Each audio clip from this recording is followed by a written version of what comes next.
Ladies and gentlemen, welcome to another episode of Black Blasphemy. As you can see, we've changed a few things up. It's no longer just the arcade tokens. I think we've laid the groundwork for this blasphemous show of things to say that you would never say at the cookout. So now the arcade tokens are hosting their individual episodes so we can bring other people on to bring the blasphemy. And I had to bring probably three of the realest comedians who have no problem stating their opinion and going against the grain. So today I got Louis G, Sidney Castillo, and Clint Coley. What's going on, gentlemen?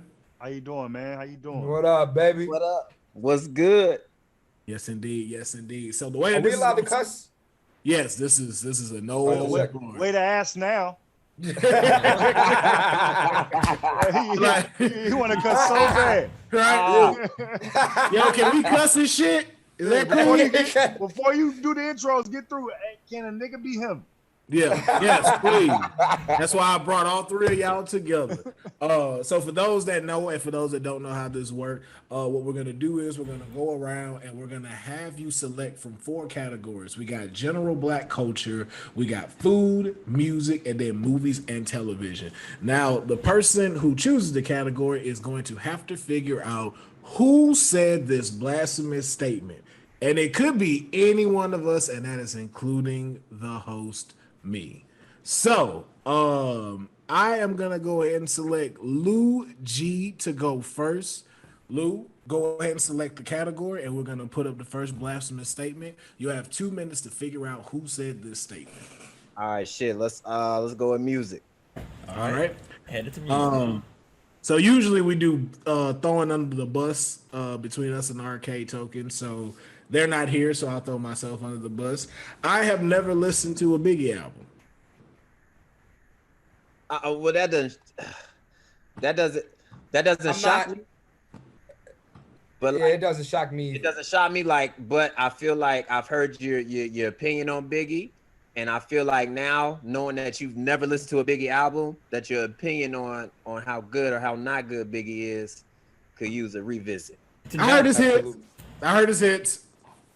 But you got to go beyond the hits. That's like hits are one thing, but like hearing a whole album, hearing a whole project, and seeing how all of the music comes together, that's the next level beyond how you can truly like measure to see how good somebody is.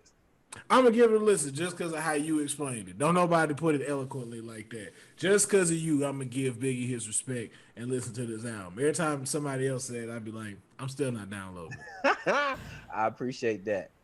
All right, Kadeem, are we ready? We were ready. Let's do it. Go ahead and read it, Lou.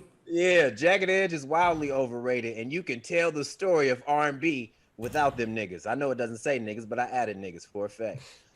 The first person I'm going to say my good friend Clint Coley. You think Clint Coley? Why do you think Clint Coley said this? Because I feel like I've had this conversation with Clint before, because they did the verses with 112 a couple months back. And so I'm a Jagged Edge fan. For whatever reason, I can't stand 112. So he and I and a few others within our circle were having this conversation. And I think I remember Clint saying something like this, where he said, hey, you could tell the story of R&B without them niggas. And that definitely sounds like something Clint would say. I feel like Clint wants to write them niggas out the R&B storybook. Okay. Clint, would you like to defend yourself? I'm definitely going to defend myself. First of all, yeah, I said it. I said it. As soon as I read it, I was like, I know. I said it. And I'm gonna tell you why I said it. All right. First of all, let me tell you this.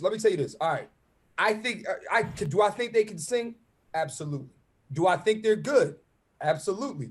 But the way that my culture or the way that my generation got people from ages, I'm gonna say 25 to 35, put them on a pedestal is awful. First of all, they're not even in the top 5 groups of their era, let alone being a top 5 R&B group of all time. They're not even a top 10 R&B group of all time. Let me ask you this. What did their albums do for the culture?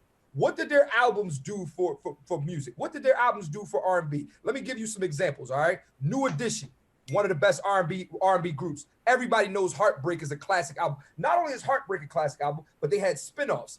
Bobby Brown had a great album. Belle Biv DeVoe had a great album. Ralph Tresvant had a so-so album. Nothing to do with the group of spinoffs. Just hear me out. It doesn't matter. I still said they had a classic album. Heartbreak is a classic album. Bottom line, whether you like it or not. All right, you want to go to another group? All right, Jodeci, Forever My Lady, that's a classic album, my guy. You want to go with another group, The Temptations? Yes, classic albums, classic songs. Tell me what Jagged Edge has done to make you say, oh man, these guys are great. These guys are classic. These guys are legend. No, they're decent at best. Well, damn. Sydney, would you like to rebuttal? Clint's off his rocker. He just said they got classic albums, and then his point was who wins. When did I say who had? Wait. When did I say? Let me finish. When did I say that Jagged Edge had? Wait. When did I say Jagged Edge had? No. Quote me right. Quote me right. Quote me right. Hold on, sir. We're not gonna have a presidential debate here. Now, sir, you did have your time. I did. All right, you're right. But he hasn't been telling him to quote me correctly. Coach, can you talk to him?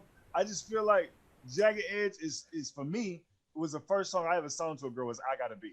It's like, man. It's like I remember singing that on the phone. Like that album is classic. Yes.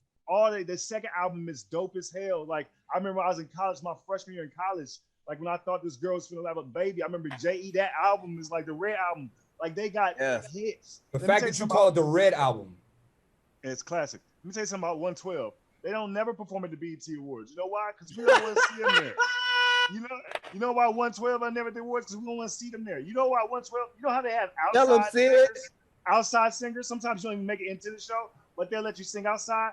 They not outside either. You know why? They on the outside stage. No, they at home being like, damn, they don't fuck with us. It's like J.E. there. They got your ticket, nigga. You know why? Because they gave you Let's Get Married. Every wedding for the past 20 years plays in the rotation. They got classic grown-up hits. We're sorry that they ain't got little candy bops. They got grown man music, hits. That's my point. J.E. all day. Nothing is promised.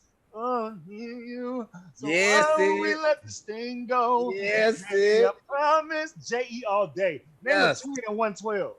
Can't name a twin in 112. Name a twin in Jodeci. You can't. Name a twin in Jagged Edge. The two lead fucking singers. All right. There you have it. Lou, would you like to add like that? I just feel like for me, man, like with Jagged Edge, man, I'm able to connect with a lot of their songs more so than I am with, say, a 112. So like a Wednesday Lover, when I hear that, Wednesday Lover. Wednesday Lover, there's no other. Yeah, you know what I'm saying? When I hear stuff like that, or like what Sid said earlier with Gotta Be, when I hear shit like that, or even Let's Get Married, or even some of the other songs that weren't necessarily hits, when I hear those, like I feel it. You know what I'm saying? I can relate to it, I connect to it. When I hear 112, I can't connect all this stuff like that. Now I'm not gonna compare J.E. to fucking New Edition or nothing like that. But like when I look at just in 112, like that's where they go over and beyond for me. Put your hand up. What you want, yes, Clint. My point was not about them being better than 112. My point was that Jagged Edge is an overrated R&B group. You guys put them on a pedestal like they're classic, and they're not. The problem is that you guys call things classic. You call people legends and don't know what the word classic or legends mean. At the end of the day, to be a legend or to have something that's classic, it has to move the genre forward. Jagged Edge, I can tell you the story of 90s R&B without Jagged Edge. Bottom line, point blank, period. And everybody knows that. If Jagged Edge did not exist, trust me, my life would not be in danger. I would be fine. You were in sixth grade when Jagged Edge was hot. That's why you don't appreciate it. Wait. Hey, Trump. Now you being Trump. Now you being Trump. Now you being Trump. Let me start. I gave you time. Football. I brought sexy back. Hey, listen. We're not gonna have. I gave his time. But I gave him his time. Yes, you did. I raised my hand. Yes, you did. Reclaiming my time. Reclaim. Look, listen. This is the Clint has the floor. We are going to be respectful in this blasphemous, high stakes situation here. Clint, go ahead and finish off your statement so we can go ahead and move forward because you will be next in selecting the categories. All right. So what I'm getting ready to do is I'm going to give you guys actually numbers, and you want to get. I'm going to give you numbers. All right. So Jagged Edge's first album, A Jagged Era, came out October 21st, 1997. On the U.S. charts, it hit number 104. It came out in 97? In 97? First of all, again, I'm speaking. I'm asking you. Yes, 1997. I was 10 years old. All right. So if you want to talk about age, I don't care. At the end of just because you old as shit and you don't got no hairline, don't mean nothing. All right. With that being said, hey, leave us older niggas alone. I'll kill him on snapping. I'm gonna Jagged Edge's best album, J.E. Heartbreak, was released January 18th, 2000. That reached number 8. Number 8. You're talking about you telling me a classic album is number 8? Number 8. No, that's not a classic. That's not a classic. Who said it's a classic though? Your boy Sidney Castillo. I think they got classic albums in my opinion. Okay. Well then that's why I say they're overrated. Listen. You said if you took Jagged Edge out, it wouldn't mean nothing to you. No, nigga, you was 10. I was in high school. So yeah, it means so wait a minute, time out. Hold on. Let's have Sydney finish. That's a stupid ass argument. No. Your argument is it wouldn't be a good night, nigga. If we took, I know you feel the same about B2K. I don't give a shit about B2K, but I know that show Pride and Joy probably. That's when you was in school. And so if we took them out, you like, dude, you can't do that. Nigga, Jagged Edge is an essential part of 90s R&B. I know you don't care because you were 10. You were 10, bro. So you're not supposed to most care. Of their albums was in the 2000s, Sidney. So what are you talking about? It don't matter, nigga. I Gotta Be was in the 90s, nigga. I Gotta Be came out, I think, 97. I think, off the top of my head. The album that reached number 104. It doesn't matter. It's still a good album, nigga. Absolutely. So it is good. I never said it. But that's the thing. I never said it wasn't good. It's just not classic. Classic. At 10 years old, you was looking up album numbers. Say. So because I was 10, you enjoying music. Let me ask you a question. How old are you? I'm 39. Okay, so what year were you 10 years old? 1991. Did you watch basketball? Were you old enough to appreciate Michael Jordan? Yes. What does that mean? My point exactly. That means that just because you're a certain age, in 1991, you were 10 years old. I can name a couple of classic albums that came out in 1991. Forever My Lady came out in 1991. Does that mean you didn't like it? Does that mean you didn't know what you were listening to? No, you knew exactly what you were listening to. Don't bring age into this like you some old guru that know what you're talking about. No, nigga, you act like you some young genius. I am. Musically all right, listen, y'all. We gotta move forward. We moving to the next one. That is it. You want me to believe? Oh, wait a minute, time out. Time out. At 10, I didn't know how to read music, and at 10, I played the saxophone. I thought this nigga was about to come on. I do know how to sing. Right? Absolutely no. All right, listen. Let's move forward to the next one. Clint, will you select the next category? God damn it. Oh, nigga. And this is why Will said, "Get ready to smoke." This is exactly why he said. I love it. I like this. This is my shit. Okay. All right. So next category. I'm gonna go with black culture. General black culture. General black culture. Once again, normally this is our time where we throw folks under the bus, so I will throw myself under the bus. I don't think this is a big one, but I name my Kool-Aid flavors. Like I don't say red, I don't say grape, I don't say orange. Like I say, like, yo, tropical punch, black cherry. Yeah, because like if I didn't, my mom was gonna get the wrong shit. So I can respect that. I can respect that. I can respect that. I can respect that. I can respect that. Okay, let's do it here. Let's go in here. We're ready. Just a second. And let's do it. Can you read that for us, Clint? Wow, y'all gonna do this to me? That's what y'all gonna do? And I know who said it. I know exactly who said it. Uno is better than Spades. I can't participate in this conversation, dog. I can't participate in this conversation. And Sydney, for you saying some bullshit like this, I am literally going to listen. Let me tell y'all something. So Sydney, ladies and gentlemen, for those of y'all that don't know, I got a show called The World Series of Spades. It's on Amazon Prime. The World Series of Spades.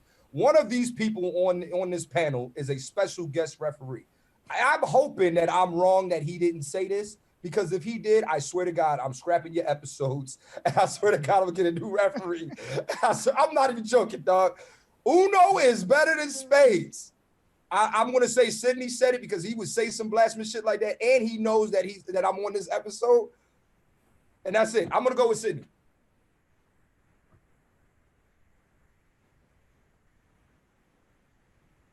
What happens now? What did you Sydney? You have to let us know if it was a yes or a no.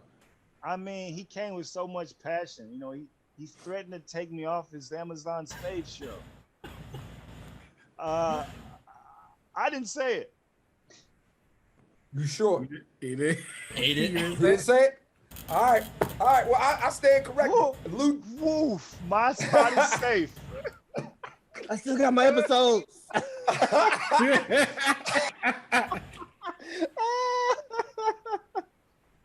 Yo, I'm about to be, so who said it? Will? Damn, dog, that's what we doing? I'm sorry, bro. I sat there, I was like, you know what? It's time. It's time to learn Spades. I say I support my homie show. Here's the thing. Watching folks play it, great. Love it. If you watch the World Series of Spades, you love it. Playing it, that is the most boring shit I have ever had to sit through in my life. I was like, I'd rather watch someone do it than participate. Uno, you can do either. If you in there, it is a wrap. First of all, no rules exist for this game. I tell you all the rules. Skip, nigga, draw four. That's it. That's just commands. That's not even rule. That's just commands. You know, you can figure that shit out. If no rule book came with that, you know, oh, that's what this means. You make up your own shit. I'm sorry, like I love watching people play Spades. It's funny as hell. Y'all should watch the World Series of Spades on Amazon Prime Video. Yes. But playing that shit, I'm sorry, bro. Uno get everybody hyped. I'm with you, Will. I'm with you, my brother. Everybody. Give me a deck of Uno cards any fucking time, dude, and I'm always down to play, Nick. Just the feeling that I get when I'm about to, the way my hand shakes when I have a draw four in my hand, and the way that shit just shakes before I throw that shit down, it just hurt your feelings. Listen, I love the WNBA. I love it. You know, I think the WNBA is amazing. I think they have amazing players. I support the WNBA, right? I think they should get more shine, right? Talk to him, Sid. I finally agree on the same page, Sid. Come bring it home, Sid. But for how long, though? Listen, Sid, I appreciate D-League basketball. I love the Chinese League, Russian League, and because we all know WNBA. I think they better than all them. D-League. I think Uno is a great appreciation for a card game. Like they got some dope, solid games you can get out of that, right? Spades is like you know, you gotta know like a bunch of shit. You gotta read a nigga right off his card though. It's crazy, right? Like if he play a three of clubs, he's not just playing the three. He let me know, hey, you got anything in this? Like, can you cover me right here? Should we get out this suit for later? It's so much like of a pokerish, like you learning, and then you learning the other player. If they throw off, like why you throw off? You ain't got no spades. You only got one high, one left. What's up with you? Like, so it's a constant mental, like, you know, thing, you know what I mean? And because, like, I can get aggressive, like, it's that nature where it does get to talking shit, and maybe, you know what I mean? It's like, I like dominoes better than anything, you know what I mean? But, like, Uno versus Spades is like, come on, man. With Uno, I ain't got to worry about being kicked out of my family if I fuck up. I'm like, right. It's like, nigga, you may not eat but that. Here's the thing. I'm gonna bring it home real quick, right? Spades. You know what? You two not liking or thinking Uno is better than Spades lets me know now y'all competitive spirit. All right, because y'all never had the opportunity. Y'all the way nothing feels better than somebody saying I got 7 books. The other team saying they got 7 books, and you outsmarted them, and they don't have 7 books, and they don't get 7 books, and the look on their faces after you set them is priceless. Sid, you were a referee in the World Series of Spades. Hold on, I'm sorry. I'm sorry. In the champ. Wait. I'll let y'all speak. I'll let y'all speak. Okay. Go. I'll let y'all speak. You know what I'm saying? You had the opportunity, Sid, to referee the championship round in the World Series of Spades. You've watched me in action, all right? Now, we're not going to tell the outcome of what happens in the championship, but you know I play, we do this. With that being said, Spades has a certain competitive spirit that Uno would never have. Spades has a certain grit and attitude that Uno never had. You two laid back motherfuckers. You know what I'm saying? You two laid back motherfuckers. Because all jokes aside, me and Sid, we not laid back. I'm not laid back at all. Lou, you're laid back. Will, you're laid back. You know what I'm saying? So it's like, if I lose in Uno, life goes on tomorrow. If I lose in Spades, I got a fucking problem. Spades might turn your fucking hand off, nigga. That's right. First of all, everything you just said sounded like fucking mathletes at math practice. When you throw down the 7 to A equation, you don't see the little thing. I don't know what a fucking book is, but you can't tell me there ain't no sweeter thing than hit your ex-girlfriend got the last Uno card and you right next to her and you got. I'm not even playing with that hoe. And you got a draw 4 in your hand. You got 3 draw 4s in your hand. You know the difference. And it's your turn. It is the biggest difference, right? They give Uno cards at daycare because the kids can right? You can't give a bunch of niggas. You can't give a bunch of niggas a daycare like play Spades. Like, huh? Like you gotta say it's you know what I mean? Yeah. I would say this. Lou G is right about one thing. If you fuck up in Spades at a family barbecue, you might not eat. You might not eat. My family, niggas ain't talking to you. That's been whiz. Yeah. They telling you to I know I'm not talking to you if we lose. Right. Yeah. See? You gotta get your own ride to the crib. Like you ain't riding with us. Dog, no, I don't want to talk to you, yo. No. We're in a whole nother city. You big. Like no. I don't care. You should you don't make mistakes. Pay attention. Be alert. And have that strategy. Right there is why Uno is better than Spades. That's why Uno is the D League. You gotta be alert in Uno too. No, we the WNBA. Y'all the D League.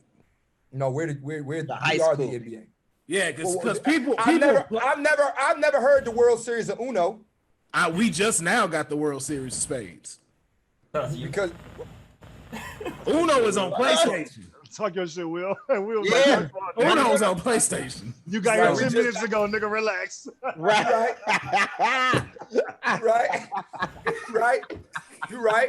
You're right. But also, watch this though. Uno was never heard of the NBA bubble. Like, nigga, we just Uno was founded by the white man. All right. Spades was founded by black soldiers who came back from the World War II late in Cincinnati.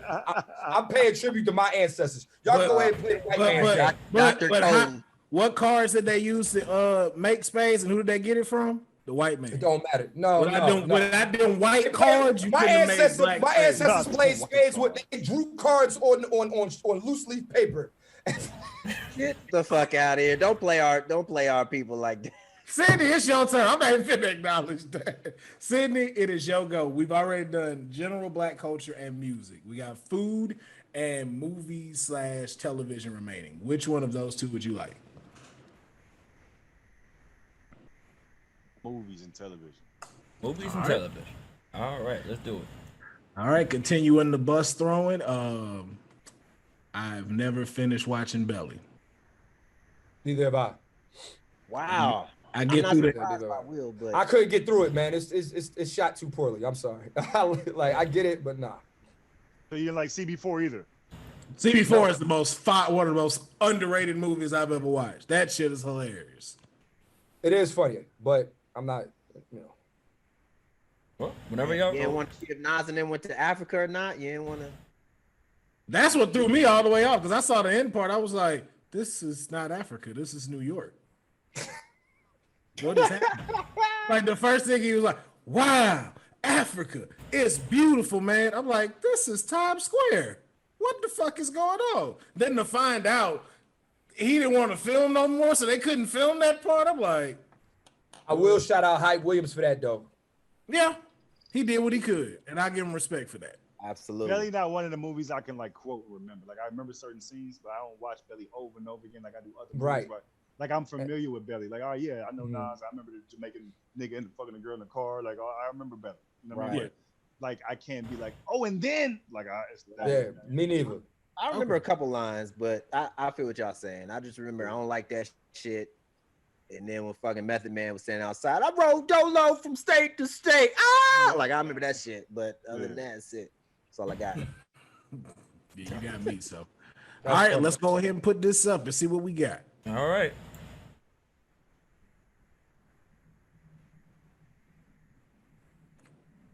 Sydney, would you please read that out loud for the folks at home? Oh my goodness. I know it was. It's the same nigga that's a Jagged Edge nigga. It's the same. It has to be the same nigga because it's the same thought process. It's the Martin and Gina. It's the same thought process. Call this nigga out. This is Clint Coley. This is Martin and Gina are not a top 5 black TV couple. You out your mind? Yes, they are.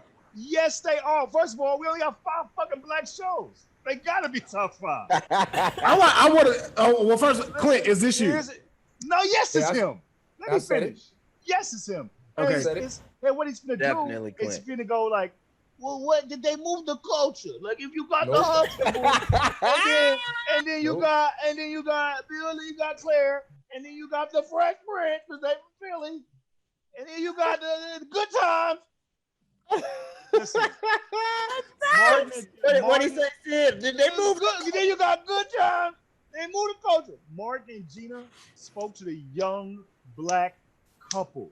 The young black couple going through it. The young black couple experience a vulnerable man jealousy, a prideful nigga, a nigga when sometimes she make more money than you, like trying to make the best decisions, and then she leave you, like all that. When they broke up, it was like I lost my girl too. Like damn, when Brian McKnight was singing in the back, it was like this is not even a TV show no more. This young black love, man. I know Clint said it. I know Clint said it. I know he said it. And they truly enjoyed each other too. Like when they had their really, really good moments, like they enjoyed each other. They had fun with each other, man. Like they were there for each other, man. So like they had that balance of like, all right, chemistry. Yeah, I know I fucked up on this side, but they also had that side that you aspire to want to be like, man, I want a girl that's like Gina, or some girls might have been like, I want a guy that's crazy and silly like Martin. You know what I'm saying? I feel like people aspired to want to be like a Martin and Gina. Yo, they in Living Color was so dope because they used to break each other to me. Like they used to like laugh in the scene, like they was trying to hide the laughter. Yes. Martin and Gina, like you can look at Gina being like, it made it like they got such good chemistry. Martin is so funny, but they got such, and she could hold her weight. She was singing on the show, like it was like this nigga, dog. Yeah. Okay, all right, Clint. First, let us know if this was or was not you. It was absolutely me. All right. So now that we do know, you now have the floor, sir. Please. Now, I let Sydney say what he said, right? Yes. All right? Now, I understand. First of all, you know why we think Martin and Gina is a top 5 TV couple? Because we just like the show so much. You know what I'm saying? The show was so iconic. The show was so funny. And yes, they did have great chemistry. But you know what else they had? Martin Lawrence on the show, if you really want to get technical, number one, how do you ask your girl to marry you by saying, damn, Gina, all right, I'll marry you, huh? Or how about how many times he's kicking out his friends out of his apartment? They're not a top 5 couple. You know why they're not a top 5 couple? Because Martin's not a top 5 boyfriend, all right? Martin was an awful boyfriend. Gina actually settled for that nigga, if you really want to get technical. Here's who my top 5 TV couples are. All right, in no order. I'm just going to give you the couples that you might have forgot about. You want to talk about positivity? Let's talk about Overton and Sinclair. Very bubbly couple, a lot of fun, a couple who really loved each other, a couple who enjoyed themselves, a couple, but they didn't have the same flair as Martin and G. That's so disrespectful. Don't disrespect me like that, dog. All right, I hear you. Next thing, the second couple for me is Whitley and Dwayne Wayne. All right. Now, you can sit here and say whatever you want to say about them. Dwayne Wayne earned her love. Dwayne Wayne earned her. Solid couple. I'm gonna give you a third couple. All right. Actually, this wasn't even Gina's, Tisha Campbell's best couple. Her best couple was being Mrs. Kyle, Michael and Jay Kyle. That was a great couple. My wife and kids. They were an awesome couple. They fed off each other very well. I like them better than I like Martin and Gina. They had a lot of fun together. They were married. They had 3 beautiful kids, and they were still able to enjoy their marriage inside of having 3 kids. And they also had relationship problems. Michael Kyle was an entrepreneur, a black entrepreneur and a black business owner. And on top of that, he also respected his wife doing things outside of their relationship and outside of them. All right. So now that's 3. Number 4 TV couple in my opinion. Number 4, bro, give me Uncle Phil and Black Aunt Viv. Let me tell you about that couple for a second. All right. Now, Uncle Phil, very, very, very, very, very prominent lawyer. But don't forget, Aunt Viv wasn't no slouch. You do know she was an English professor at a college. Not only on top of that, Uncle Phil was able to say, like, don't forget, Uncle Phil and Aunt Viv, they meshed together. They had a lot of fun together. They protested in the civil rights movement together.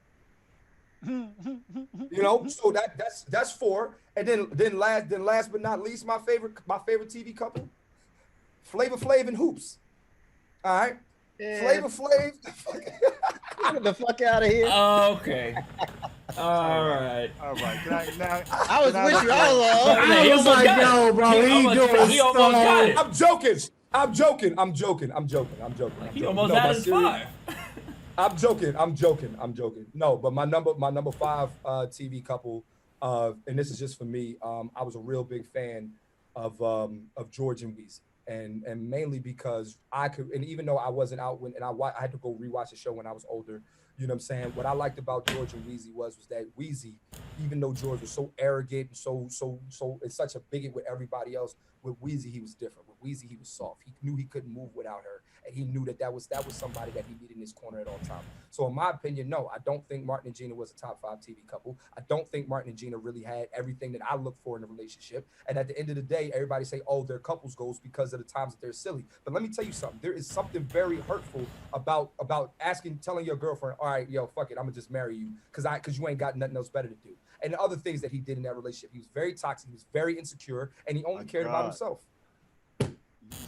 I won't tell you you sound like. If we was on the phone, I'll have the funniest joke right now, but because this is parent, I can't say it. But call me afterwards. I got a funny joke. I'm not calling you. And nigga, you gonna call me, nigga? I give you the what's the young couple you named? Whitley and Dwayne. Like that was a great example. All your other examples, it's like yeah, you name traditional older couples. This niggas, of course. Like Sinclair and Overton weren't old. Yeah, you didn't mean to say that. So I think that. Like Martin and Gina, like I said, with a let me tell y'all this: if I do the shit he did, hold on, Will, he turned off his camera while I was talking. If I did that shit, y'all be like, Clint's disrespectful. No, Clint. Say that. I would have laughed at that too. I would have laughed at that too if you walked up. Laugh. See, it's funny, nigga. Man, I think Martin and Gina. Like, yeah, of course they were immature. They were young as shit. I think the reason you appreciated My Wife and Kids is because you saw Gina grow up on TV as a young woman. And now you see her as a grown-ass adult with kids, a different perspective. And to her credit, she's such a dope-ass actress. She played a young girl in a relationship so fun. It was so relatable. And then, of course, when she got older, she played My Wife and Kids and brought you into that's like just a tell to her acting ability. You know what I mean? That she made you love her as an older mom. You know what I mean? She was still dope. Right. But I think Sinclair and the other lady was cool. But to me, just the more of the couple that I understood that I could relate to is a young nigga who don't got it all together. He just got his ego and he got a chick that's down for him. And I can't relate to that. And he finna fuck up. You know I can't relate to that. Whatever. And then when she leave, he like, that's when he realized, oh shit. You know what I mean? He young. You put Martin, if Martin had stayed in it, I think and like at 45 had a multicam, you know what I mean? I think we just saw a different kind of Martin too, like Gina, you know what I mean? 100%.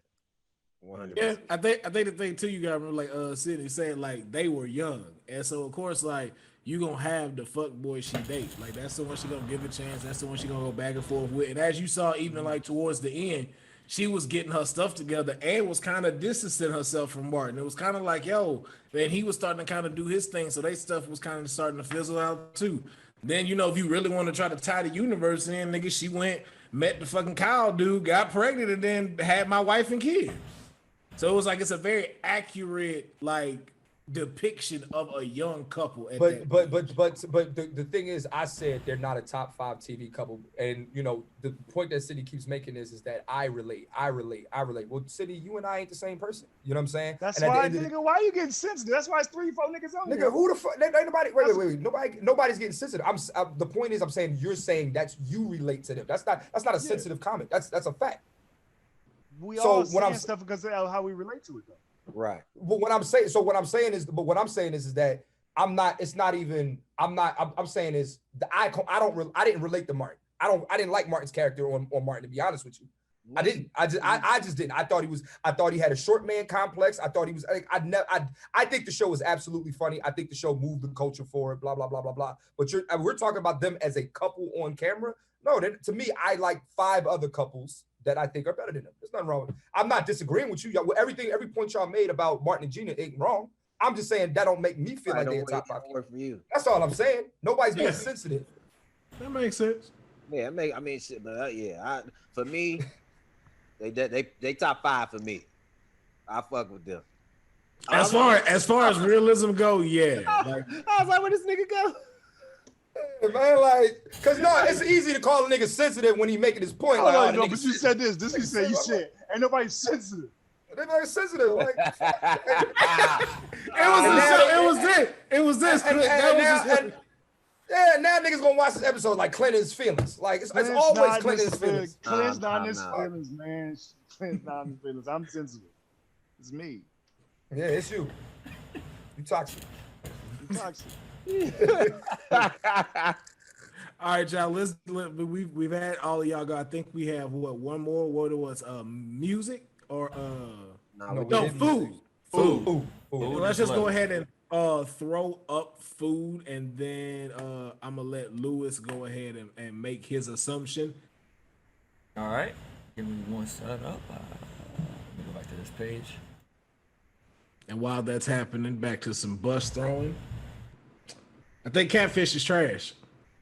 I think catfish is over. It's trash. Have you ever? Hey, Lou, real quick. Some catfish is. You gotta Lou. What's up? Lou, real quick. Can you please tell Will he got to come over for some catfish? You definitely got to try some of Clint's catfish. Nah, I'm allergic, so I'm a hater. That's why. Like I hate the big. I'm all out hater. We're gonna be like, yeah, this catfish good, man. I got fucking hives. I can't breathe, nigga. My throat's closing up, nigga. Nigga like, yo, dog, what's wrong with your face? Nothing, man. I'm cool. The big catfish on one the side. big catfish fillets, like the big ones, like you can get like a restaurant, the big fried ones, I can't stand. Now take me like off Penguin's Fish off Pico over there. Ooh. I still gotta go there. I haven't been there yet. Give me the fried catfish, like the crispy, like all day. Like I get that at least once a month is my craving. I gotta go down there and go get my shit. Sid, do you fuck with catfish nuggets too? If they're fried hard, you know what I mean? Yeah. No, that's what I'm saying. No, catfish nuggets is... Yes, I'm all about catfish nuggets. Yeah. Bro, I can fry me some catfish though. Yeah, that's that my he shit. can. Like, I've had it multiple times. I'm sure it's delectable. It's busy. Oh yeah, good season too. Like, a good catfish fry. Oh yeah. Sorry, I just said memories. Whenever y'all ready, let's do it. Man, go ahead and put it up. Ready, Jake? I hate chicken legs and thighs. So you hate chicken? That's what you're saying? No, there's wings and breasts. Nah, you hate chicken. There's a little bit more left over there. There's more on it. See. Wait, I'm guessing who said this, right? Or it sounds like a dick. Oh, okay. Yeah, it's guess. It ain't me. Well, I make chicken and legs and thighs, so it right, ain't me. Right. Don't let that fool you, though, Lou. Don't let that fool you. Because he could just be saying that just to say it. Could just be playing a mind game. Has chicken legs and thighs really moved the culture? Are they considered classics in the like? Are they classics? Yes. I love the chicken. Yes. Are they legends? Let's just. Are they legends? I'm gonna does Kadeem throw in an answer in these two, or is it I just do the not. four of us? Just the four of No, y'all. it's just out of the All four right, of them. so, okay, so I'm gonna go with Sydney on it. With Sid on this one, man. Sid don't like motherfucking chicken legs and thighs. Hey, I can't stand motherfucking chicken legs and thighs. Like, I can't stand them. Like, I would like chicken legs and thighs if I never had a breast or a wing. Like, why the fuck is it even in my package? I never get the dark. I never ordered the dark meat mix. Never, nigga. Never. Is it more expensive for the breast and the wing? Probably. Fill it up. I can't stand a leg. I remember a long time ago, like, I got in an argument. A girl, same joke, but for real, she's like, well, you ain't had my chicken legs. I was like, lady, I don't like legs. I don't like them baked. I don't like them fried. On the grill, barbecue grill, the flavor of that, I can rock with a leg for a little bit. But you're not gonna just see me eating the carcass, just a bunch of legs, just throwing them back. No, give me a wing. Give me a wing. I hate the part of me where it come off and it look like it's like just the legs. Give me a wing, a breast all day, bro. If you got a cookout and you only got legs and only got thighs to offer, like I'll ask you, did you need me to bring some meat? Damn. Chicken legs is my favorite part, man. You know, I'm gonna tell you, man. When we talk real about, quick, I like chicken legs and thighs in like soups or like a shit like that. Like, you know what I mean? Like Broken up. Yeah, like, but off the bone, I would eat a thigh. You know what I mean? But fuck out of here. Give me a breast. Clint, what were you about to say? Sid, did you go to church growing up? You from Texas? You went to church? I know you did. You had to. You went to church. You know what I'm saying? And then after church, normally sometimes there'd be church dinners. You know what I'm saying? And they always had chicken, legs, and thighs. You know what I'm saying? Now, your preference is your preference. You know what I mean? But I'm going to be honest. Legs are the GOAT. Like, legs are top tier chicken, yo. Leg is top tier chicken. The culture. The culture. Legs are legs are top tier chicken. It goes leg, thigh, wing, breast. All right. Bottom? Just I'm with you. Breast. I don't like white meat like that. I'm gonna be honest. Fuck white meat. Listen, I don't like anything white. I eat white meat. Sir, first of all, you got that list White all chicken wrong. meat. It's wings, number one, legs, then breasts. Throw them thighs. Thighs shouldn't even be in there, bro. I Thighs love are a trash. thigh. I love thighs. Only thighs I like is on a woman. That's a it. wing, breast, thigh, leg. Wing, breast, thigh, leg. You don't never go to Popeyes to get the thighs. Like, oh man, you ain't never walked in like, y'all got thigh special. Y'all got thigh special. Let me get 3,000. Let me get an 8-piece thighs. That's it. You never hear? Do you have a leg combo? Like, can I get 3 legs and some fries? Can I get 4 legs? Like, sir, relax. Do you want? You know what I mean? It's like they don't even. Popeyes don't even serve fried legs, do they? Yeah, no, give me all legs. Yeah. Legs. I like legs, man. They got places that do like all legs, but anytime, bro, it's either wings. Everybody got wings. Like, clearly, wings is number one.